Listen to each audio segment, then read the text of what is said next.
saudara-saudaraku, untuk memanjatkan rasa syukur dan terima kasih kepada Tuhan oleh karena kebaikannya, kasih-Nya yang tidak pernah terhingga dalam kehidupan kita. Terbukti hari ini kita masih hidup. Terbukti hari ini kita masih sehat. Karena tidak semua penghuni jagat ini pada waktu yang sama saat ini masih hidup. Sudah banyak sekali yang meninggal. Juga banyak yang terbaring di rumah sakit atau rumah karena sakit. Ini aset yang paling berharga bagi kita. Lebih daripada itu adalah berkat. Ya, Bapak Ibu yang saya hormati, pada tempat yang kedua, saya berterima kasih sekali ya kepada Bapak Kepala Seksi, kepada pengawas, ya kepada pengurus KKG yang mengundang saya untuk memberikan arahan dalam acara saat ini. Pada acara saat ini menjadi kerinduan saya. Saya rindu sekali agar pertemuan-pertemuan guru, apalagi dalam wadah KKG, saya dihadirkan. Kenapa Bapak Ibu? Kenapa saya berdiri seperti ini? Karena saya dibesarkan dalam KKG. Saya pernah menjadi ketua KKG di Kota Kupang, Bapak Ibu, selama saya menjadi guru sampai saya jadi pengawas. Saya dibesarkan oleh KKG. Itu kerinduan saya. Dan terima kasih. Ke depan nanti Bapak kasih, Bapak pengawas sekolah menengah, kalau ada pertemuan KKG sekolah menengah, mohon saya dihadirkan. Ya, saya rindu sekali untuk berjumpa dengan guru-guru. Bukan berarti kepala seksinya atau pengawasnya tidak, tetapi bahwa kepala kantor punya tanggung jawab moral untuk berjumpa dengan guru-guru, punya kewajiban untuk berjumpa dengan guru-guru, dan sebaliknya guru-guru merindukan ya untuk kita saling bersilaturahmi sebagai saudara, sebagai teman dalam tugas pelayanan. Ini kerinduan. Nanti saya berharap sekali Bapak kasih Bapak pengawas. Dan sebelum saya menyampaikan sepatah dua kata, saya ingin menyapa Bapak Ibu guru pendidikan agama Katolik, saudara-saudaraku, selamat datang dan selamat berjumpa di tempat ini. Bapak Ibu yang saya hormati, saya menempatkan Bapak Ibu pada posisi yang teramat penting. Bapak Ibu lah yang mengejawantahkan apa yang menjadi visi-visi Kementerian Agama. Sebagaimana Kementerian Agama punya dua fungsi utama, yaitu fungsi agama dan fungsi pendidikan. Di fungsi pendidikan adalah guru-guru agama lah yang menjabarkan apa yang menjadi visi Kementerian Agama, yaitu mewujudkan masyarakat ya yang profesional, masyarakat yang sejahtera, masyarakat yang cerdas.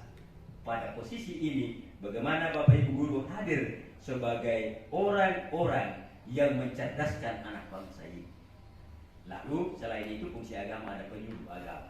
Penyuluh agama ini bersentuhan langsung dengan umat beragama untuk hidup rukun dan toleran. Bapak Ibu, kenapa yang kedua ialah Bapak Ibu punya tugas yang teramat berat. Sehingga pertemuan ini saya menilai sebuah pertemuan yang sangat strategis dan berharga.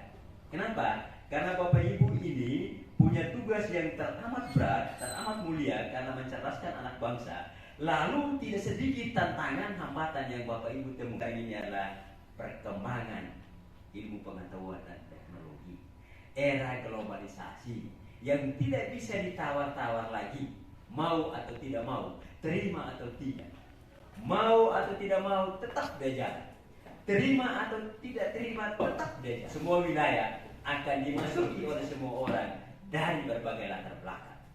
Dan perkembangan teknologi tidak bisa dibendung lagi. Di sinilah militansi keimanan kita, militansi kekatolikan kita dipertaruhkan. Pada sisi lain kita butuh teknologi, namun pada sisi yang lain kehadiran teknologi juga membahayakan. Dengan kehadiran HP dan lain sebagainya, Bapak Ibu, kita semua ini kan punya anak, saya juga punya anak, ya. Anak-anak tidak mau belajar lagi, ya.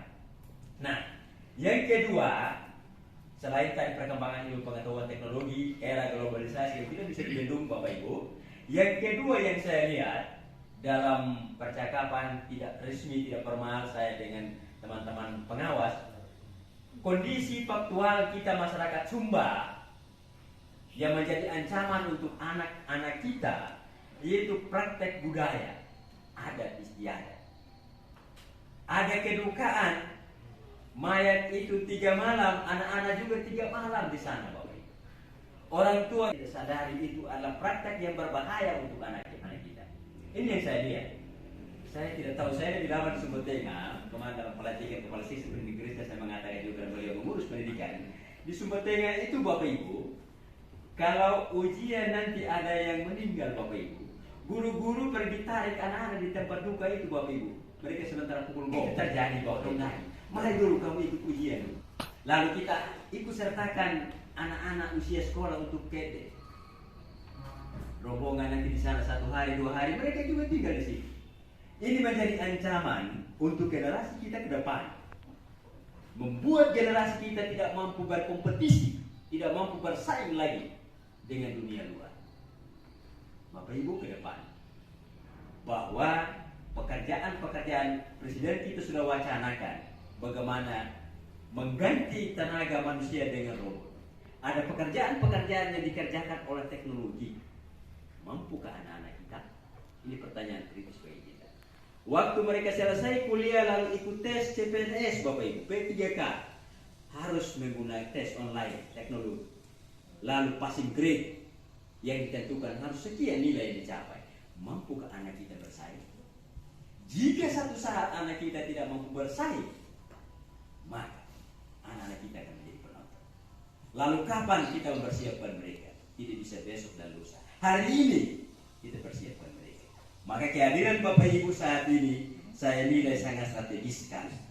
Nah, hari ini Bapak Ibu akan belajar 2 hal penting yang ada dalam sebuah proses pembelajaran.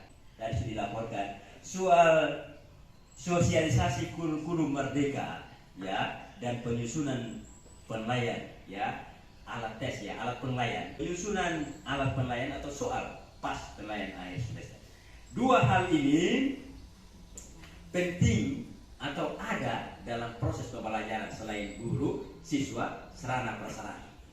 Jadi ada kurikulum yang menjadi kompas pembelajaran, lalu ada alat ukur yang disebut soal sebagai parameter untuk mengukur tingkat kompetensi, tingkat kecerdasan anak-anak kita, lalu juga bagaimana penyerapan materi yang disampaikan oleh guru sekaligus menjadi alat ukur untuk kita mengukur tingkat keberhasilan guru dalam mengajar.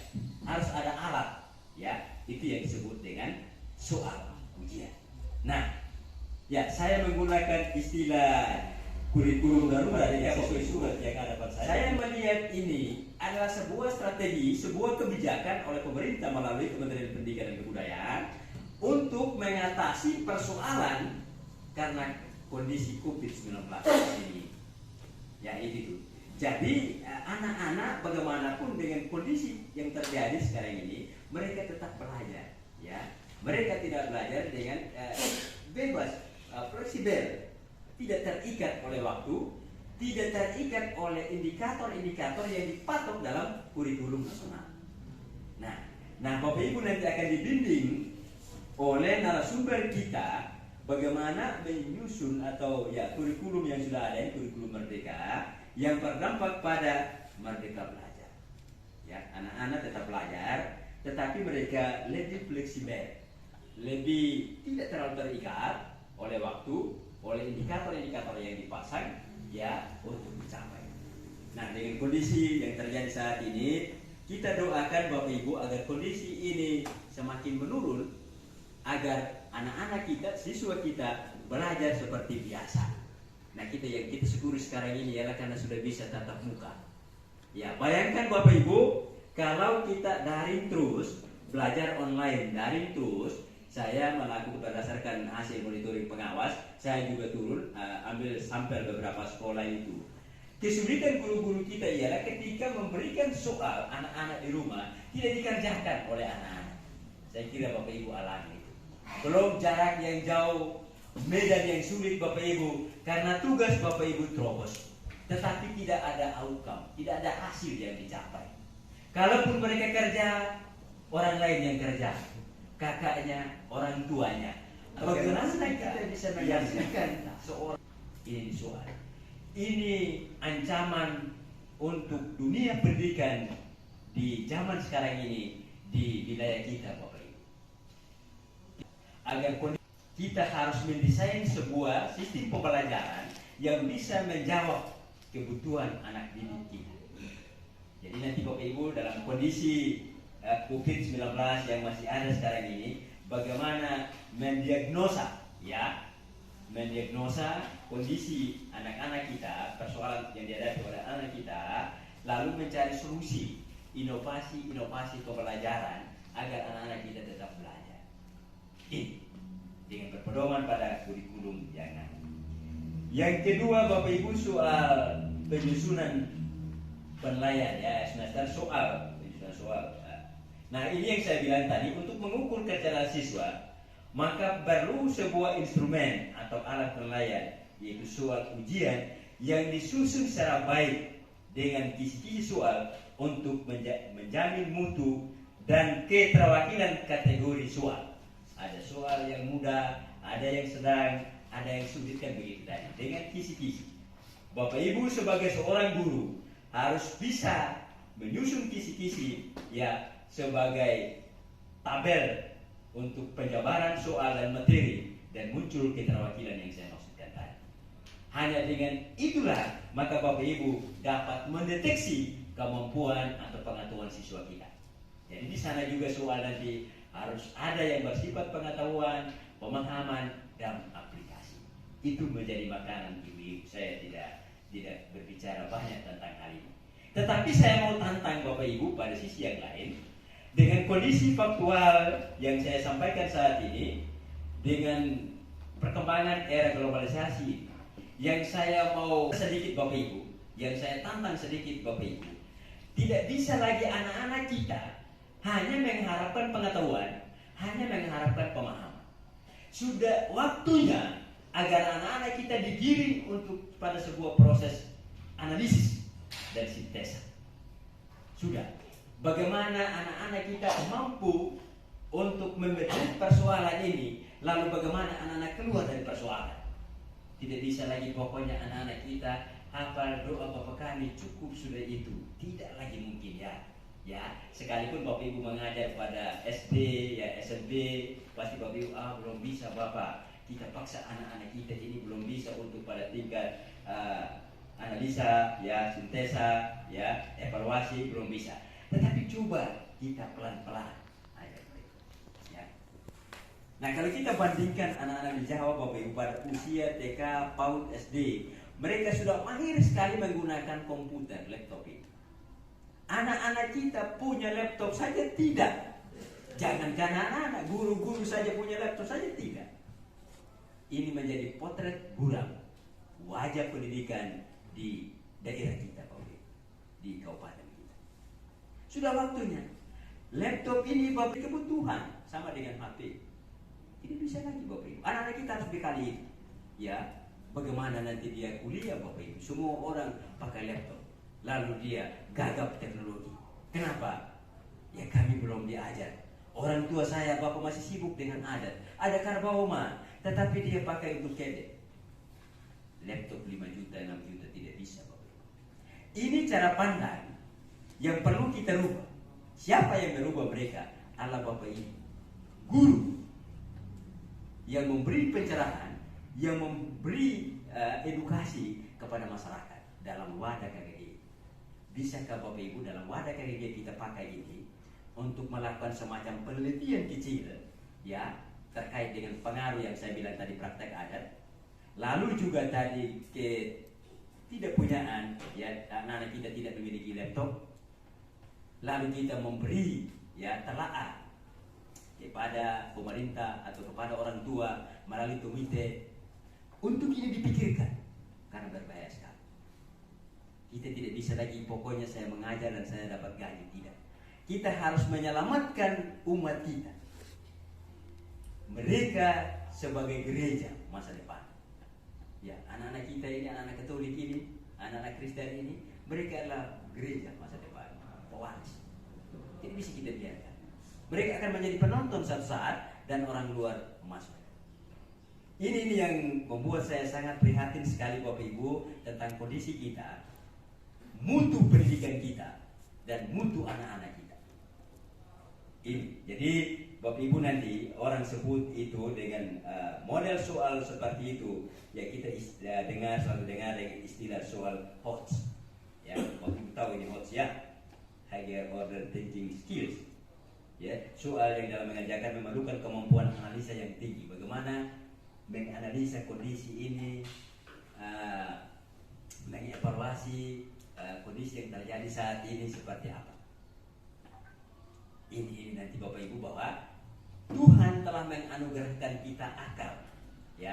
Bagaimana kita menggunakan akal ini, hikmat ini, ya, untuk kita mencapai sebuah kehidupan yang baik, kehidupan yang baik. Kita tidak bisa hanyut dalam perkembangan yang terjadi. Kita tidak bisa menjadi penonton, Bapak Ibu, ya.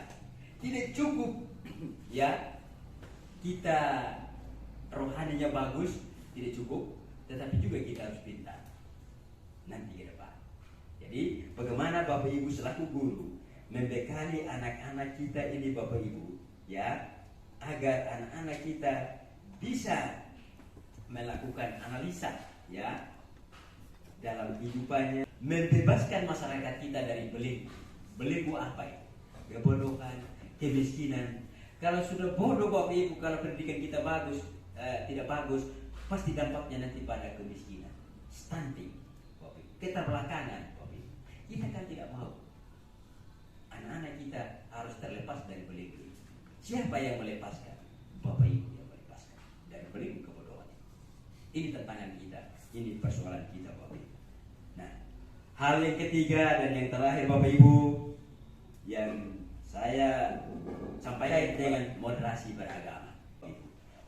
Moderasi beragama itu cara kita beragama, cara beragama yang jalan tengah, netral, tidak radikalisme, tidak ekstrim.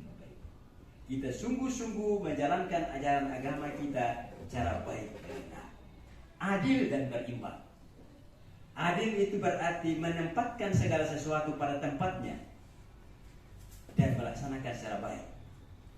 Jadi apa yang diajarkan oleh kitab suci kita, oleh Alkitab, lakukan itu tanpa kita tafsir ke sana kemari. Lakukan secara lurus. Berimbang selalu berada di tengah di antara dua kutub. Apa itu? Yaitu untuk kemuliaan Tuhan dan untuk kebaikan sesama.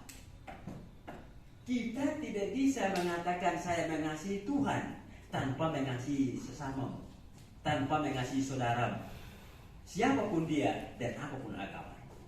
Lucu.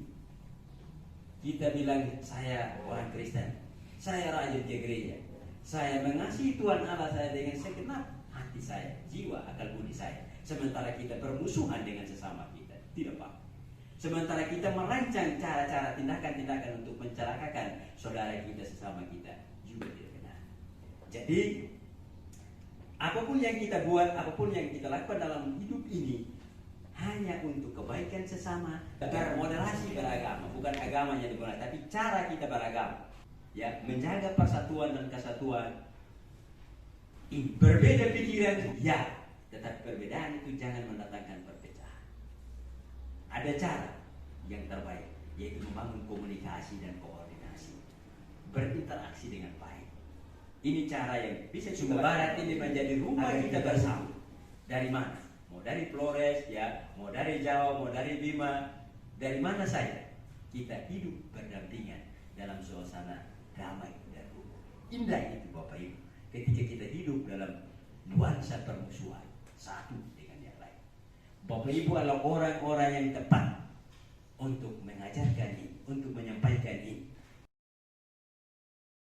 Mulai dari usia SD, ya, anak-anak sudah membiasakan diri tentang cara hidup, ya, dalam nuansa moderasi beragama, cara hidup yang rukun, cara hidup yang toleran satu dengan lain. Tolong ini Bapak Ibu saya titipkan ini agar Bapak Ibu sampaikan kepada anak didik kita sebagai generasi penerus yang kita ajar saat ini. Kita ajar salah, kita letakkan fondasi yang salah, dia akan salah seterusnya Bapak Ibu. Pasti. Dia lebih percaya ibu gurunya Bapak Ibu daripada orang tua. Biar ibu gurunya tamatan PGA lalu orang tuanya S2, Bapak Ibu kalah. Tidak. Itu pengawas akui. Ibu yang bilang, dia bilang. Untuk itu Bapak Ibu tidak boleh mengajar salah. Harus tahu baik-baik isi Alkitab Bapak Ibu. Lalu tolong juga jangan dimirip-miripkan itu isi Alkitab. Sudah benar itu Bapak Ibu. Jangan kita menjadi orang yang Kristen. Ajar baik-baik anak kita, letakkan fondasi dasar yang baik untuk Tuhan. Makanya Bapak Ibu harus belajar. Jangan bosan belajar Bapak Ibu. Jangan. Karena perkembangan terus terjadi. Agar kita bisa berkompetisi dengan orang lain. Itu Bapak Ibu ya, yang perlu saya sampaikan nanti ya Pak Pengawas sudah tampilkan ya soal-soal coaching seperti apa, dan nanti lawannya itu lost ya. Dia hanya lost mengandalkan pengetahuan, kemampuan, pemahaman itu ya sedikit penerapan. Tetapi anak-anak kita harus dibiasakan diri untuk analisa, menganalisa soal ya, dia menganalisa kondisi ya seperti apa, agar dia jangan terjerumus dalam masalah ini. Jadi warna dia sama dengan ikan yang hidup di laut. Air laut itu kan asin, tetapi ikan itu tidak pernah asin. Nah, dia dihantam gelombang, tapi ikan itu tidak pernah hanyut tenggelam. Pintar dia. Jangan pernah ajar ikan berenang. Seperti itulah kita. Kita hidup di dunia ini Bapak, tapi jangan serupa dengan dunia ini. Itu dimungkinkan apabila analisa kita tajam, menganalisa persoalan hidup kita. Itu beberapa hal, semoga bisa membantu Bapak Ibu ya untuk menjalankan tugas di lapangan. Saya ucapkan selamat, propesiat Bapak Ibu ya atas pengabdian Bapak Ibu selama ini. Bapak Ibu telah membantu kami. Akhirnya sosialisasi guru merdeka